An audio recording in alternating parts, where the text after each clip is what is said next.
こんにちは、鉄言です。いつもご視聴いただきありがとうございます。本日は大阪にある南海難波駅2階中央改札口に来ております。今回の動画は関西国際空港通称関空の動画をお送りします。これまでね、大阪空港通称伊丹空港、そして神戸空港と紹介させていただいたんですが、そういえば関空って言ってなかったよなということで、今回ね、関空の動画を撮ろうと思いました。で、大阪市内から関空まで電車で行こうとしたら JR と南海電車の2通りしかないんですよ。で、今回は南海電車で行こうと思います。難波からだと各駅停車急行でも行けるんですが、どうせならこの電車に乗っていこうと思います。こちら、ラピートです。いや、かっこいいですね。空港特急ラピートです。関空ができてからずっと運行している車両です。何度か利用させてもらったことあるんですが、結構快適です。ただ今回はラピートの紹介ではなく関空の紹介です。お店とかスポットとかを見ていきたいなと思います。それと飛行機には乗りませんので。それでは皆さんもご一緒に旅してる気分で最後までお付き合いください。それではどうぞ。まずは特急券を買いましょう。駅ホーム内で特急券を買うには、発車の10分前にならないと買えません。なので早く着いて、特急券が買えないって言って焦らなくても大丈夫です。で、ラピートにはレギュラーシートとスーパーシートがあります。もちろんスーパーシートの方が高いのでレギュラーシートにします。そして特急料金が520円でしたね。で、おそらく調べたとき、スーパーシートの特急料金730円を見てしまったので、レギュラーシートは520円です。それに普通運賃の970円がプラスされるので、合計が1490円となります。ラピートはだいたい30分に1本ぐらい出てるので、頻繁に運行してるっていう感じですね。駅のホーム見たら、こうやって SIM カードが売られてますね。なんか空港みたいですね、本当に。で、隣ちらっと見えてますが、両替機もあります。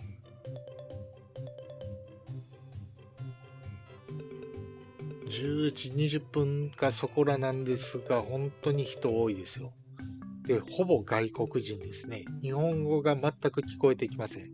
で、一番手前の6号車がスーパーシートで、2列1列の、とても広い空間となっております。で、僕が乗る車両は1号車でずっと前まで行きます。で、外を見るとナンバーパークスが見えてきます。いや、ラピートかっこいいですね。僕らは筋肉マンに出てくるウォーズマンと言ってたんですが。さあ、乗車開始です。で、ラピートに乗るメリットといえば、早く着くというのはもちろんなんですけど、全席指定で席が確保でき、ゆったりと過ごせる。そして関空というところなので、海外に行かれる方、または来られる方が多いので、大きなスーツケースを持っています。なので、デッキ部分にそういったスーツケースを置くところがあるというのもね、メリットです。で、見てください。足元めっちゃ広いんですよ、これ。これ、レギュラーシートです。で、カップホルダーもあって、テーブルもありますし、もちろんリクライニングもできます。以前休校になった時、本当に人が多くてね、そして荷物も多いんでね、もう立ってんのが本当に苦痛でした。皆様、本日は南海電鉄をご利用くださいましてありがとうございます。特急ラピートベータ関西空港行きです。特急ラピートベータ関西空港行き扉が閉まります。ご注意ください。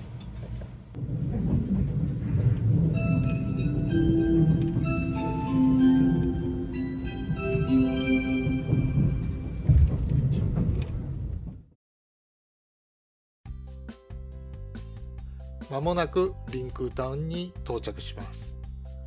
いや、リンクータウンの前にある背の高いホテルね、1一度泊まってみたいんですよね。あそこ結構安いんですよ。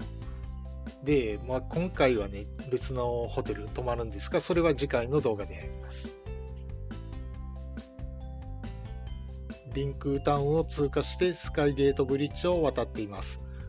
これを渡りきると、いよいよ関空です。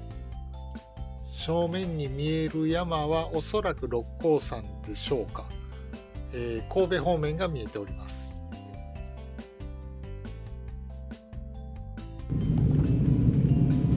まもなく終点関西空港です。車内にお忘れ物なさいませんようご注意ください。出口は右側です。扉にご注意ください。なおこの電車は駅到着後、回送車となります。引き続きご乗車にはなれません。皆様お降りください。関西空港駅に到着しました。結構綺麗な駅なんですよね。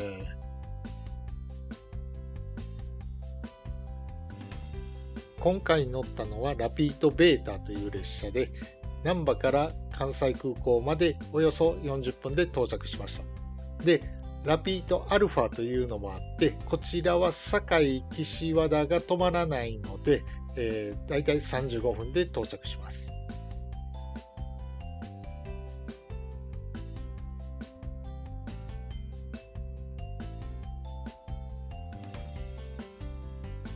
ホームから2階の改札階に上がってくるといました。ラピートルジャー。ソルジャーじゃなくてトルジャーです。いや、かっこいいですよね。かっこいいですね。はい。改札を出ると左に第1ターミナル、右に第2ターミナルと表示されています。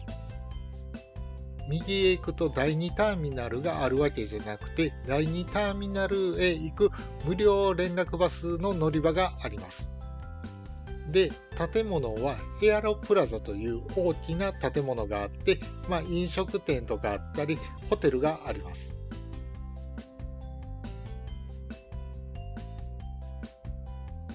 駅の改札が2階にありまして、そのまままっすぐ行くと第1ターミナルの2階、国内線のチェックインカウンターのところに行きます。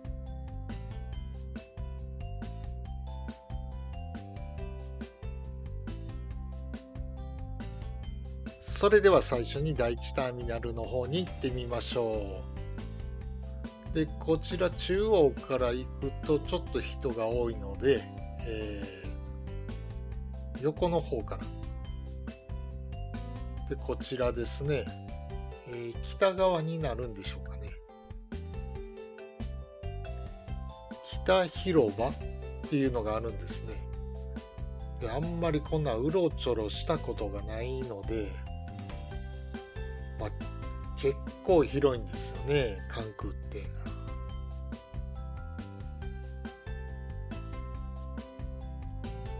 で、こちらが北広場ですか。人いませんね。なんかもったいないな。ね、店とかあったら人がね、出入りするんですが。それではいよいよ第1ターミナル入っていきたいと思います。2階です。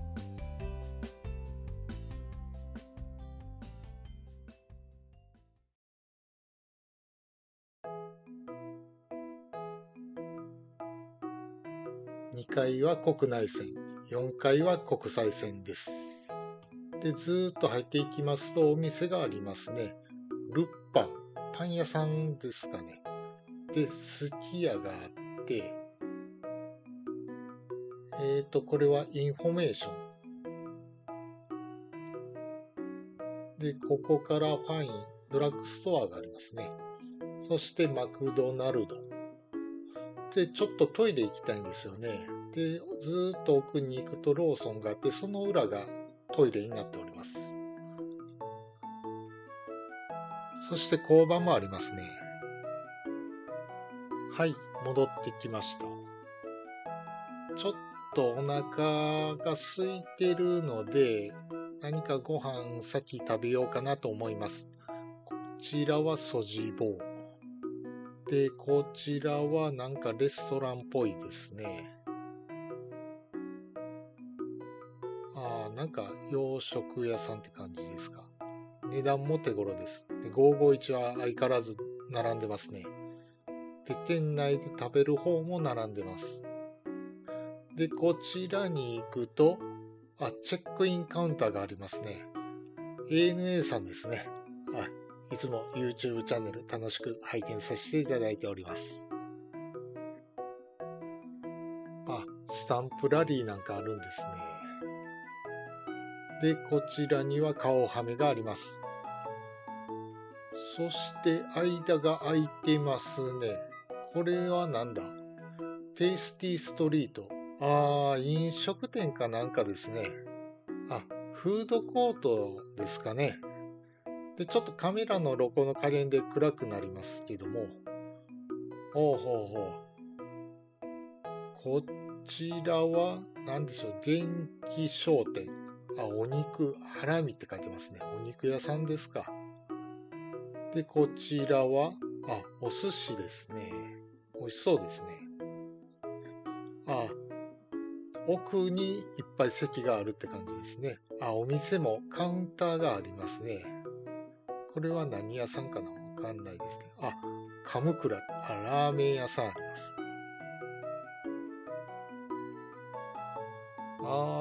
なんか和風でいい感じですね。外国人のね、人は喜ぶでしょうね、こういうのは。日本人でも綺麗なんでね、もう全然嬉しいです。お店何があるかなと思ってみたら、関空食堂。ここ僕ちょっと行きたいなと思ってたんですが、列はね、全然並べるんですけど、席が空いてないんですよね。タコマサもありますね。そして奥には、これはなんだ？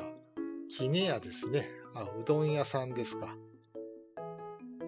で、もう席空いててもね、荷物置かれてて、で、一人なんで、もし置いててね、持ってかれたら嫌なんで、ちょっとお昼ご飯は諦めて、後で取りましょうか。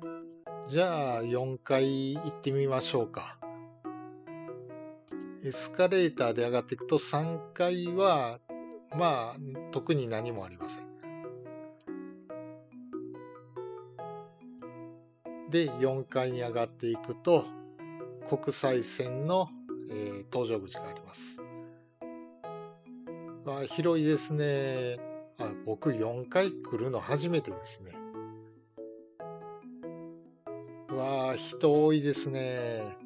平日ですけど、関係ないでしょうね。広いなぁ。で、チェックインカウンターがね、ずらーっと並んでます。で、ずーっと奥にも続いております。で、この奥が保安検査で、お店とかはなくてね、多分奥の方にコンビニが1軒あるかなっていう感じです。で、保安検査を通ったら2階に降りて、出発を待つっていう感じです。で、特にね、ここから飛行機が見えるわけでもないので、もう外に出ましょう。そうなんですよ。関空ってね、保安検査通る前はね、飛行機が全然見れないんですよ。だからちょっとね、物足りないなっていう感じはします。そして外に出ると、団体のバスが止まる停留所があります。で、その奥が、タクシーとか一般車両が止まります。正直4階のところを車で来れるっていうのを初めて知りました。ちょうど今ね、団体のツアー客が降りてきているところです。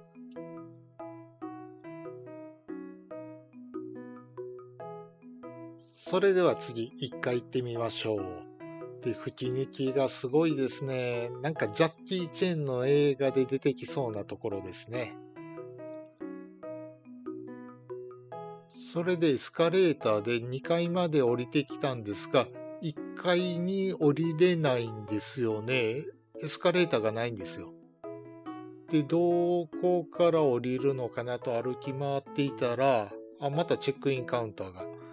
こちらは全日空ですね。いつも YouTube チャンネル見させていただいております。で、やっぱりこっちの方まで来ると静かですね。あ、ここにも顔はめがあります。で、お隣が、ジェットスターはこっちなんですね。第2ターミナルかと思ってたんですけども、こっちなんですか。で、こっちにエスカレーターがあるなと思ったら、ここからは降りれないみたいです。しょうがないので階段で降りたいと思います。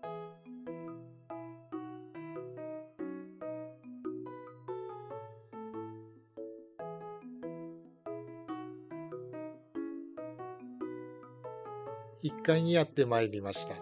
こちらは国内線、国際線どちらの到着口もあるフロアです。吹き抜きがいい感じですね。開放感があります。いや、空港に来たって感じがしますよ。インフォメーションカウンターがありますね。で、こちらには到着した旅行客がね、観光できるようにパンフレットが置いてあります。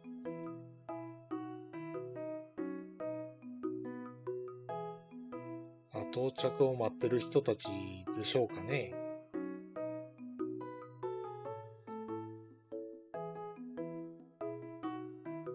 SIM カード売ってますね。こう見ると結構高いんですね。12,000円とかあります。安くても4,000円ぐらいですか。で、ガチャもありますね。やっぱり空港といえばガチャですね。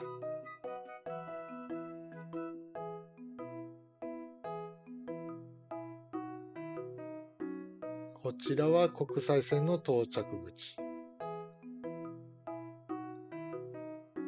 で、左に行くと国内線の到着口があります。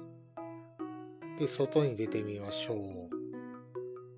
こちらはバスの停留所があります。大阪だけじゃなくて、神戸、京都、奈良と、いろんなところに行きますね。で、こちらはタクシー乗り場。で、第2ターミナルは駅の向こう側ですね。あります。次はエアロプラザに行ってみましょう。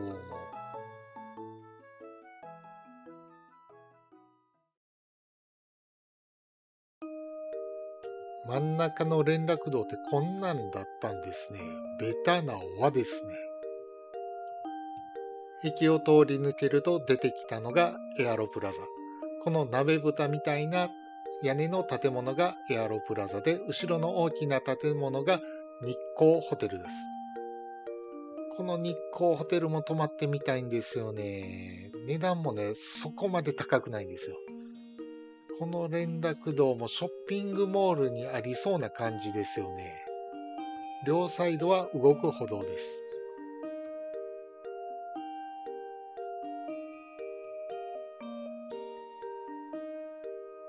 中へ入っていきますと、先ほどとは随分雰囲気が変わってきます。天井なんかね、ステンドグラス貼ってた修道院みたいです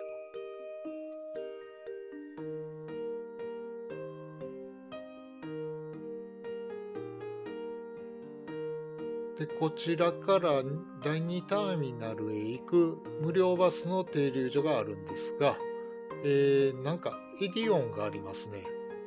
なんでエディオンがあるの？カフェもありますね。エディオンはなんでなんでしょう？免税やからね。なるほどね。で、ちょっともう戻ります。で、カフェラウンジのどか。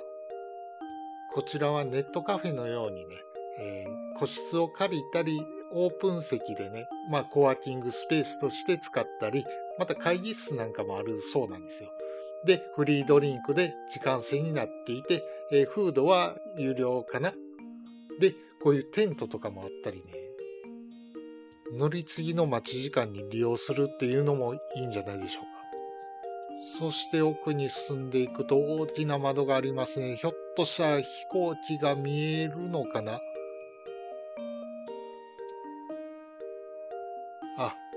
海ですね。堤防があるのであんまりいい景色ではありませんね。で、その横にはゼッテリアですね。ロッテリアではなくゼッテリアです。ここでハンバーガーを買って先ほどの席で外を眺めながら食べるのもいいですね。お隣がコンビニで、ここは何でしょうね。吹き抜けになってて、下にはなんか庭みたいなのがあります。あ、ここ2階でしたね。1階がまだあるんですよ。で、コンビニの横には日光ホテルの入り口があります。フロントは1階にあって、ここから入って下に降ります。ではちょっと中に入っていきましょう。ホテルのフロントがこのエスカレーターを降りたところにあって、で、こちらはレストランです。で、ホテルの朝食はここでいただけるんですが、ランチやディナーがお手頃価格でビュッフェがいただけるんですよ。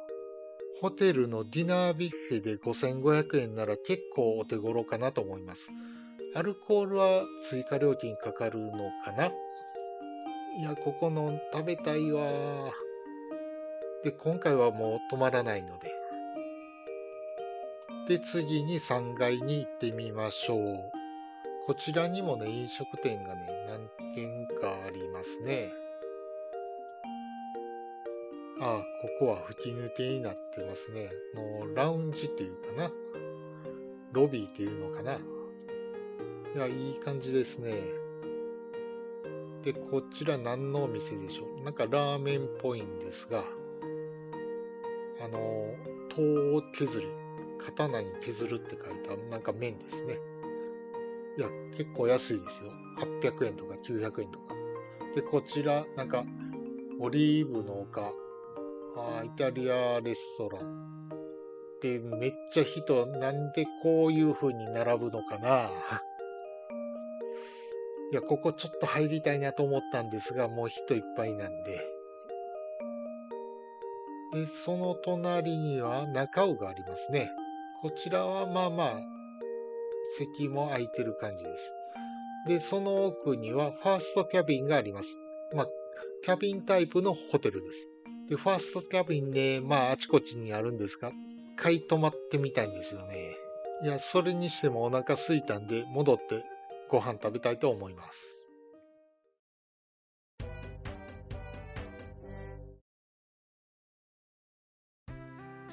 第1ターミナルに戻ってきて、テイスティーストリートにやってきました。フードコートですね。で、一番最初に見つけた元気商店さん。ハラミって文字がね、頭から離れず、ハラミ定食注文しました。こちらです。熱々の鉄板にキャベツともやしをひいて、その上にハラミが5枚。結構大きいですよ。いただきます。お味噌汁を一口入れて、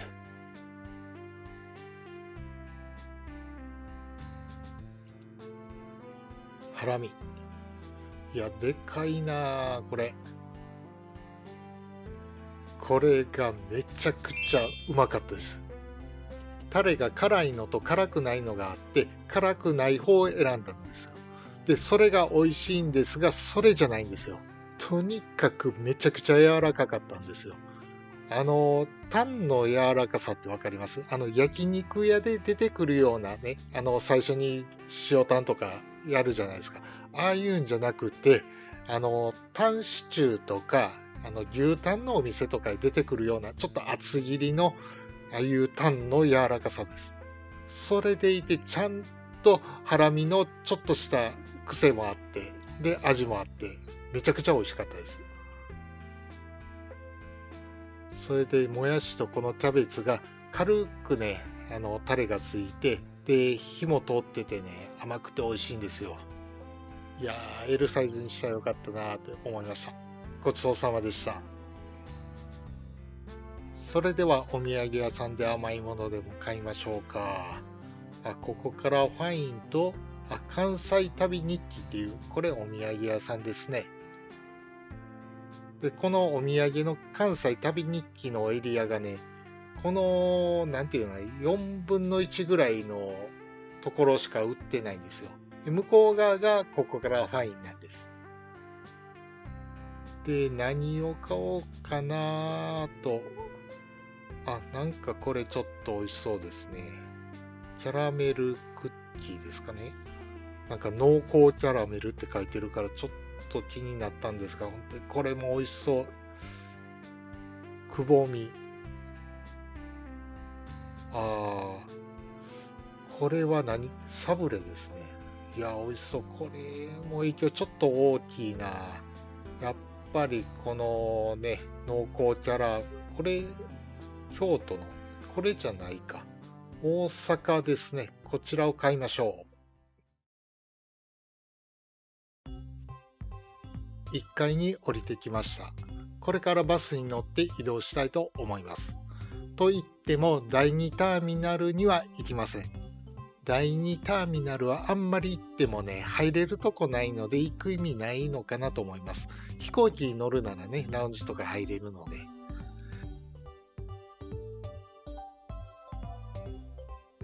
で、やっぱり飛行機みたいですよね。ということで、こちらに行きたいと思います。関空展望ホール。一番乗り場からバスで行けます。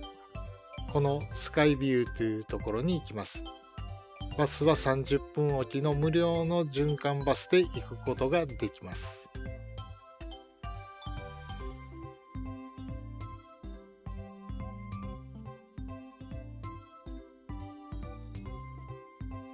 バスがやってきました。バス停にはね、だいたい10人ぐらい人いましたね。で、中には中国人のご家族もいてました。で、バスの中はね、やっぱり空港バスなので広々としています。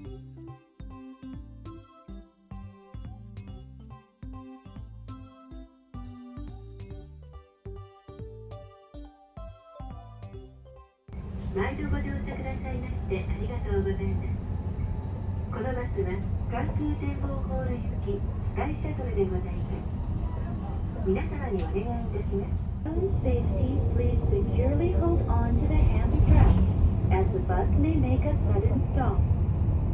Also, please refrain from smoking and第1ターミナルから展望ホールまでだいたい6分ぐらいで着きますね。場所はスカイブリッジの、近くにあります。こちらの建物が展望ホールです。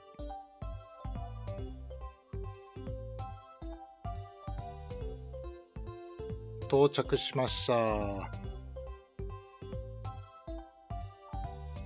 いや、ここからも少し飛行機が見えてましたね。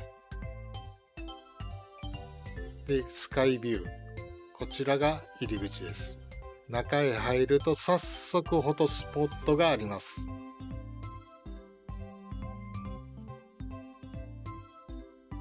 で、ソラヤンが出迎えてくれます。インフォメーションには誰もいませんね。ソラヤン。このスカイビューはエントランスホールとメインホールの2つに分かれていて、どちらも5階建て。今いるところはエントランスホールです。とりあえず5階にある展望デッキに行きたいと思います。で、こちら側が帰りのバスの停留所です。先ほど降りた停留所の反対側です。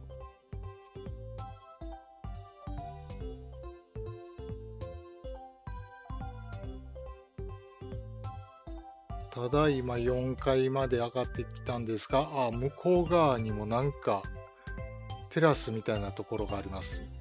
何でしょう。ちょっと後で行ってみましょう。とりあえず5階へ。海が見えてきました。海じゃないわ。今日は船の動画じゃありません。飛行機でした。いやー、でも綺麗ですね。この景色。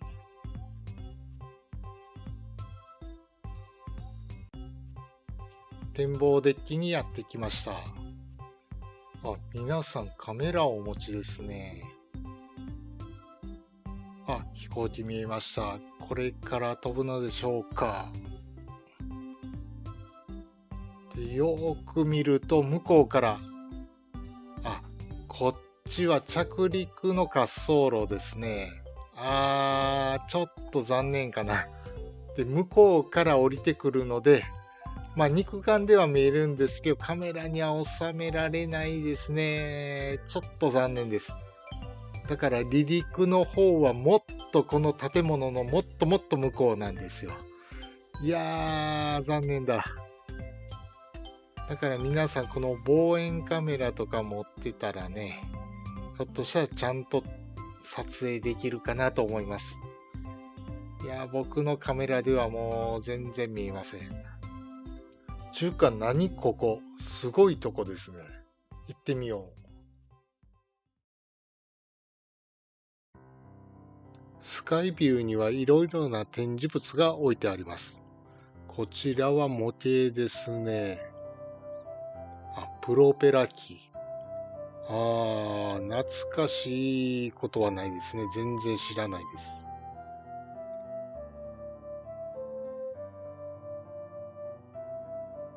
メインホールに行くには4階の連絡道を通っていきます。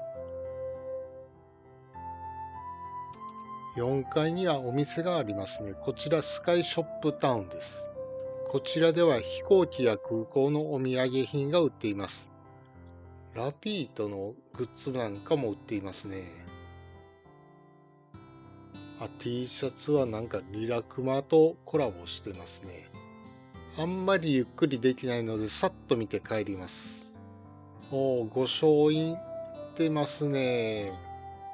御翔印はさすがに集めるのはしんどいかな。キーホルダー、ちょっとキーホルダー買って帰りましょうか。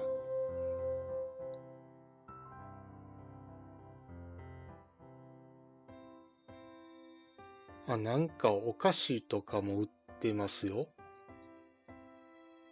宇宙のグミ。なんでしょう。宇宙食みたいな感じでしょうか。なんか、たこ焼き。ちょっと買ってみようかな。そして、連絡道を通ってメインホールの方へ入っていきます。いや、連絡道ってなんか屋根がないところなんですね。下は確か何もなかったと思います。で、ここからもね、滑走路が見えるんですが、やっぱりね、飛行機は見れないかな。ここなんでしょう。結構いい感じな、フォトスポットっぽいところがあります。イベントとかね、なんかやってそうですね。で、中に入ると、なんかレストランみたいな感じですが、営業はしてないようです。ここめっちゃ良くないですか？なんか荷物の出てくるところ。いやいや、これはいいですよ。橋の方、ヘリコプターが止まってますね。いや、めっちゃいいじゃないですか。で、ここお店のカウンターのようですが、やっておりません。そして5階に上がってきました。で、5階にもこういうテラスがありまして、いやー、見晴らしいいですね。いや、めっちゃ気持ちいい。で、こちらはなんか子供の遊び場みたいな感じですね。なんか家族連れで来てます。で、遊具なんかもあってね。いやいや、いいですよ、ここは。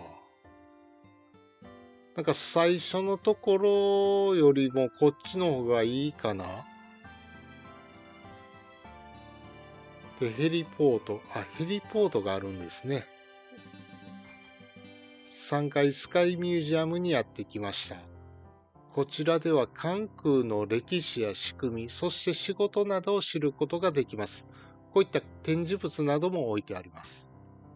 本当はゆっくり見たいんですけど、バスの出発時間が迫ってるので、もうさっと見ていきます。こういったね、飛行機の、座席を再現してあったり、飛行機や空港でどういったお仕事をしているか知ることができる、展示物などもあります。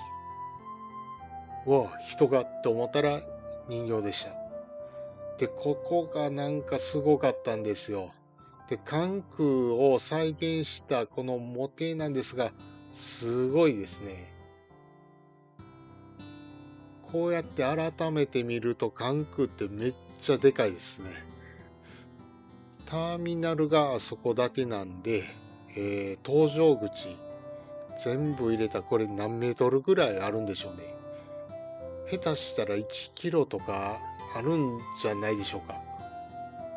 もうちょっとゆっくり見たいんやけども、時間がないので、サムネ用の写真だけ撮って、バスに戻ります。で、ここのメインホールから外に出ようと思ったら出れなかったので、またエントランスホールに戻ってバス停に向かいました。ああ、よかった、間に合った。